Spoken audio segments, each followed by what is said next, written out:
ओशो पढ़ाते थे, पढ़ते Disconnected.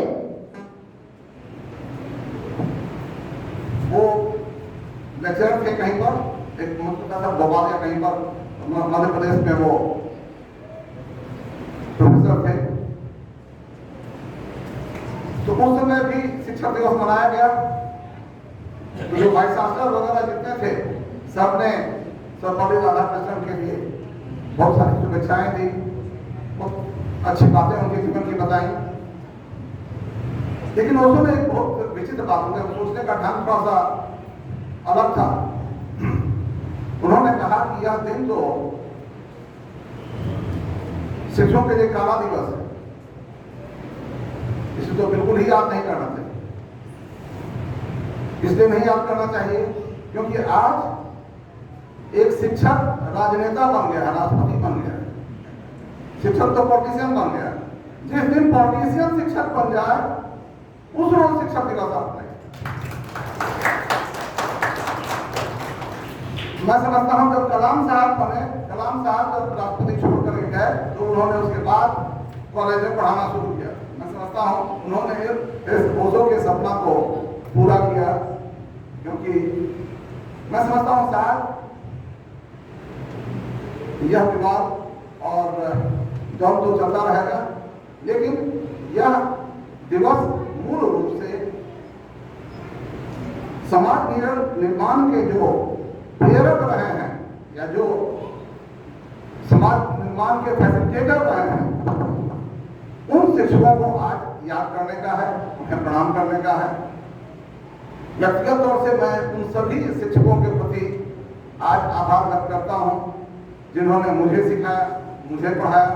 उन्हें जरूर हम लोग को प्रणाम करना चाहिए। मैं एक दो घटनाएं बताना चाहूंगा। कुछ शिक्षक थे हम लोग को जो कि बहुत ही विचित्र छाप छोड़ गए और उनकी शिक्षा विधियों को भी मैं शिक्षक प्रशिक्षण महाविद्यालय है, इसलिए शायद उन विधियों को भी मैं आपके समक्ष रखना चाहूंगा। मेरे एक शिक्षक थे मनोज कुमार जी, हम लोग को गणित पढ़ाते थे नजारत विद्यालय में। आप लोग सभी जो पढ़ाते हैं तो कहते हैं कि ब्लैक बोर्ड पर लिख करके पढ़ाया कीजिए। अब वो ऐसे शिक्षक थे जो गणित के शिक्षक थे, वो कभी ब्लैक बोर्ड पर नहीं जाते। उन्होंने कभी कुछ नहीं लिखते हुए देखा है। एक बार कभी छोटा मोटा चीज कुछ लिखा हो तो लिखा हो, लेकिन वो कभी हम लोग को सवाल बना करके उन्होंने नहीं बताया। तब करते क्या थे, और सबसे अच्छे शिक्षक थे। वो कहते थे कि बच्चों में जो पहले बनाएगा वही जाकर के ब्लैक बोर्ड पर बनाएगा। तो बच्चों में ये होड़ रखती थी कि वो जाकर के पहले जो सबसे पहले बनाया उसको देख लेते थे, ठीक है, कहते थे अपन जाकर के बाकी लोगों के लिए बनाओ। तो बच्चे पहले से ही सब बना के लाते थे ताकि वो उनको मौका मिले उस पर जा सकें। और मैं समझता हूँ उनका यह तरीका जो था बच्चों को ही आगे रखने का शिक्षण पद्धति में, उसी कारण से नेताहाट के कई बच्चे उसी से नारायण सिंह पैदा हुए, उसी प्रोसेस में देखिएगा जितने भी लोग आए गणित में उन्होंने बहुत अच्छा किया। उसका प्रक्रिया यही था जो बच्चों को आगे रखते थे। शिक्षक ब्लैक बोर्ड पर नहीं, बच्चे ब्लैक बोर्ड पर, और शिक्षक पढ़ा ही रहता। एक दूसरे शिक्षक थे, अभी हाल में उनका देहावसान हो गया, 10 दिन 15 दिन पहले, रामकृष्ण वर्मा जी। उनकी पद्धति भी मैं चाहता हूं आपको आज बताना। उन्होंने एक बार हम लोगों को, जो अभी परीक्षाएं होती हैं, सभी लोग ध्यान रखते हैं कि परीक्षा में क्वेश्चन आउट कर देगा बच्चा सब, इसलिए क्वेश्चन छिपा के रखा जाता है, बता कर ये रखा जाता है। उन्होंने क्या किया, एक बार एक क्वेश्चन दिया सिर्फ हमको, एक गणित का प्रश्न, तब भी गणित के शिक्षक थे, गणित का एक ही प्रश्न दिया और कहा घर से बना के लाना है। इसमें भी कोई बात नहीं थी, घर से बना के लाइए अच्छी बात है, लेकिन उन्होंने एक शर्त रखी। शर्त ये रख दी कि जो सबसे अधिक तरीके से बना के लाएगा उस गणित के प्रश्न को, प्रश्न बहुत छोटा था, उनको आज भी याद है वो कौन सा प्रश्न था। एक कंस्ट्रक्शन था जिसमें आधार दिया हुआ था और दो जो जो भुजाएं हैं उसका डिफरेंस और जो एंगल दिया हुआ था उसका डिफरेंस।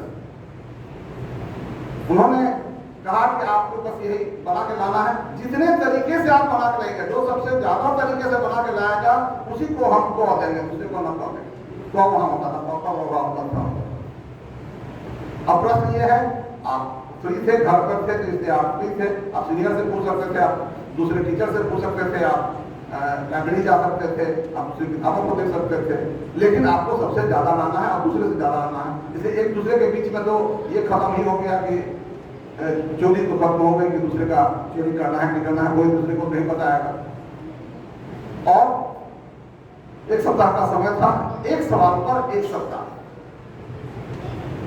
मैं समझता हूं शायद यह भी एक तरीका था जिससे लोगों ने सीखा और ये भी समझा और सीखा कि एक सवाल को बनाने के अलग ढंग हो सकता है, एक ही तरह नहीं होता। मैं समझता हूं शायद मैं इसलिए ये उदाहरण दे रहा हूं, इन शिक्षकों ने अपने ढंग से सोचा कैसे छात्रों को विकसित किया। मुझे याद है मैं 7 तरीके से बना के ले गया था, मुझे आगे मिला था नंबर उसमें। उस बार मुफ्ती उन्होंने संस्था भी की थी और वो एक बहुत बड़ा मोटिवेशन का कारण बना। सवाल नहीं, वो सवाल नहीं दिया, 10 सवाल 20 सवाल नहीं दिया, और भी बहुत घटनाएं हैं जो कि मैं याद कर सकता हूं। तो आज मैं समझता हूं ऐसे शिक्षक जो बच्चों के दृष्टिकोण से सीखे, बच्चों को प्रेरित करने के लिए नए नए प्रयोग कर सके।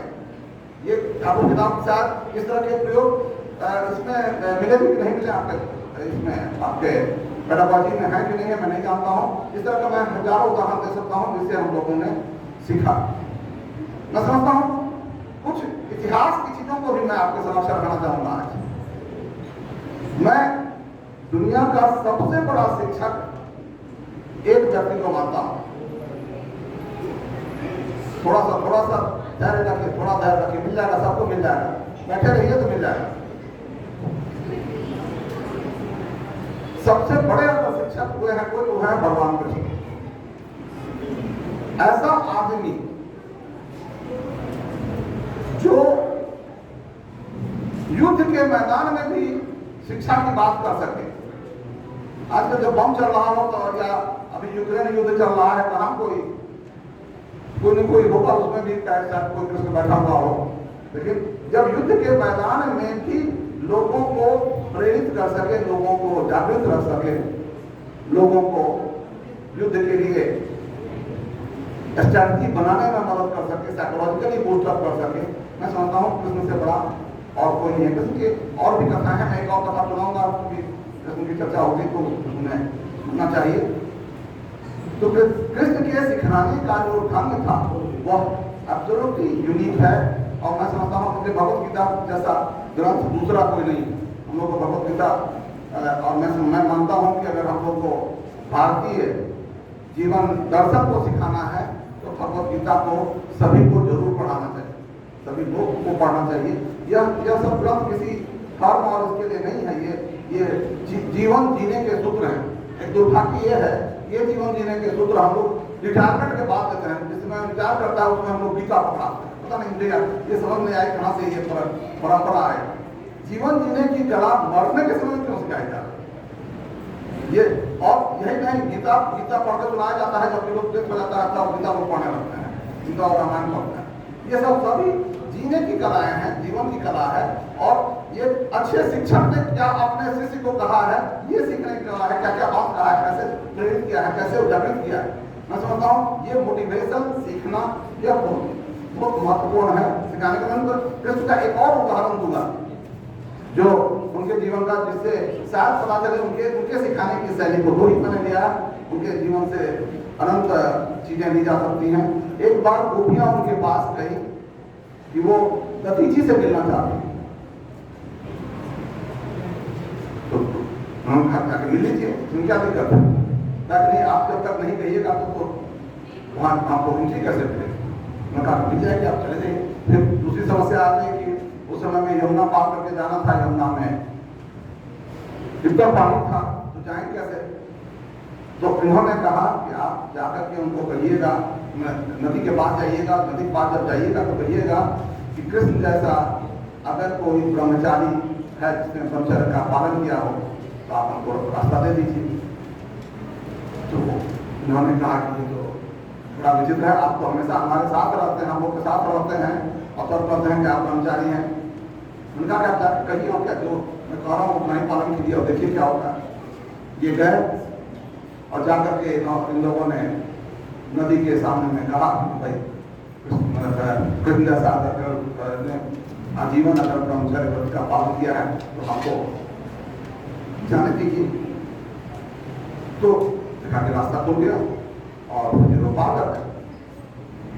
और इन्होंने कहा कि एक इसके लिए रवि जी के लिए उन्होंने कहा था कि आप लोग कुछ ले जाइएगा। तो ये लोग तो उन्होंने बोला क्या कि जो तो खाते नहीं हैं, नहीं आप ले जाइए कुछ तो ले जाइएगा, जब लेने जा रहे हैं। तो फिर लोग खीर ले गए थे, ये लोग खीर ले गई थी तो गए वो लोग मिलने के लिए उनसे दधी जी के पास। जब दधी जी से वो मिले इन लोगों ने, इन्होंने कहा कैसे से कृष्ण ने के परमिशन से हम लोग आए हैं, आपसे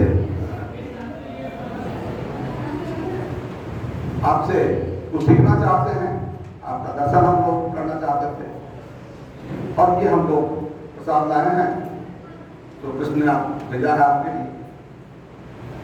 तो उन्होंने खा लिया उसके बाद फिर जब वापस आने का हुआ तो फिर उनको समस्या हुई कि अब नदी को क्या कहेंगे, नदी तो फिर पड़ी हुई। तो इन्होंने दधी जी से तब कहा कि हम नदी कैसे पार कराएंगे, तो आप बताइए। उन्होंने कहा कि अगर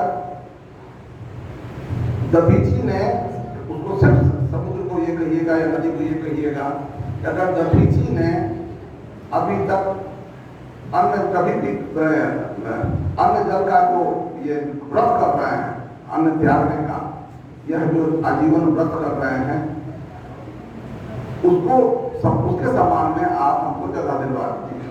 तो दधी जी के कहने पर कि यदि दधी जी ने आजीवन अन्न नहीं देने का जो संकल्प लिया है, वो जो पालन कर रहे हैं, तो हमको रास्ते दे दीजिए। उन्होंने कहा कि अभी तो आपने हम खीर खाया और आप कहते हैं कि हमने तो अन्न नहीं ग्रहण किया। ठीक है, अब यही कहा के देखिए, आप जो कह रहे हैं कभी आप तो पार हो गए, तो फिर पार हो गई तो फिर आई और कृष्ण के पास। अब कृष्ण के पास ये बुद्धि सुलझाने के लिए पहुंचे कि आप तो पहले हम लोग कृष्ण से ज्यादा खुली हुई थी ये लोग। कृष्ण को उन्होंने पूछा कि आपने तो हम लोग उठा लिया दोनों तरफ, हम आप भी झूठ बोल गए कि हमारे साथ आप लोग हमारे साथ रहती हैं, आप कहते हैं आप कर्मचारी हैं, और उधर वो कहते हैं कि हम तो अन्न कभी ग्रहण नहीं किए हैं, हमारे सामने में उन्होंने खीर खाया है। तब कृष्ण ने एक बहुत महत्वपूर्ण तब चला, देखिए यही एक्टिविटी बेस्ड लर्निंग है, समझिएगा इस बात को। अभी आप लोग एक्टिविटी बेस्ड लर्निंग करते हैं, ये कृष्ण का एक्टिविटी बेस्ड लर्निंग समझिए। उन्होंने कहा कि देखिए जो चीज अपने इंद्रियों के संतुष्टि के लिए किया जाता है, वही चीज आपके लिए काउंट होता है। लेकिन जो हम इंद्रियों की संतुष्टि के लिए नहीं, हम समाज के लिए, हम देश के लिए, हम प्रकृति के लिए, हम ईश्वर के लिए जो चीज करते हैं, उसका कोई काउंट आपके खाते में नहीं होता है। मैं संक्षेप में बता रहा हूँ, खाने का मतलब यह है कि अगर इन्होंने प्रसाद खाया तो ये भगवान का प्रसाद समझ के खाया, आपने इंद्रियों की संतुष्टि के लिए नहीं खाया।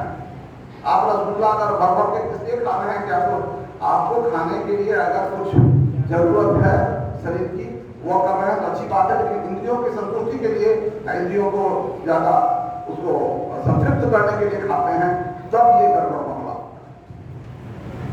हमारे यहाँ यह कहते हैं कि बच्चा पैदा करने के लिए हमारे जो संबंध होते हैं वो संतति के लिए होते हैं और किसी के लिए नहीं होते हैं। अगर ये आप करते हैं तो वो नहीं समझा जाएगा कि वो ब्रह्मचारी के श्रेणी में नहीं आएगा, अदरवाइज यह आप ब्रह्मचारी नहीं कहे जाइए। ये बात समझने की जरूरत है। हमारे यहाँ देखिएगा, हमारे यहाँ परंपरा है, हमारे गांव में जब भगवती घर में पहले बलि प्रथा था, बलि पड़ता था और बलि का जो ये बनता था मीट, वो विधवाएं भी खाती थी, जो कभी भी मीट नहीं खाती हैं, लेकिन वो प्रसाद समझ के खाती थी, क्योंकि ये अपने संतुष्टि के लिए नहीं खा रही है, भगवान का प्रसाद समझ के खा रहे हैं। यही दर्शन हम लोग पास दिया गया। तो आप, मैं ये इसलिए कह रहा हूँ, ये लोग ऐसे थे जिन्होंने पूरे समाज के निर्माण में, पूरे समाज को एक दृष्टि देने के लिए, उनको राह दिखाने के लिए तरह तरह के प्रयोग किए, तरह तरह की चीजें की, जो कि इनोवेटिव था, जो अचानक इस तरह का मैं समझता हूँ हजारों उदाहरण आप हो सकते हैं, और ये हमें खोजना चाहिए आज एक शिक्षक के रूप में। इसीलिए तभी आपने जो लिखा है, गुरु ब्रह्मा गुरु विष्णु गुरु देवो महेश्वर, गुरु साक्षात परम ब्रह्म देवै तस्मै से गुरु नमः। ये गुरु कौन है? मैं बहुत सरल अर्थ में बताता हूँ। ये गुरु वो है जो आपका गुरूर हटा दे, अपना भी गुरूर हटा दे, जो गुरूर को सबसे पहले खत्म करे, अहम को जिसने सबसे पहले खत्म कर दिया, जो अहम को हम में बदल दिया, वही आदमी असली गुरु होगा। जो व्यक्ति से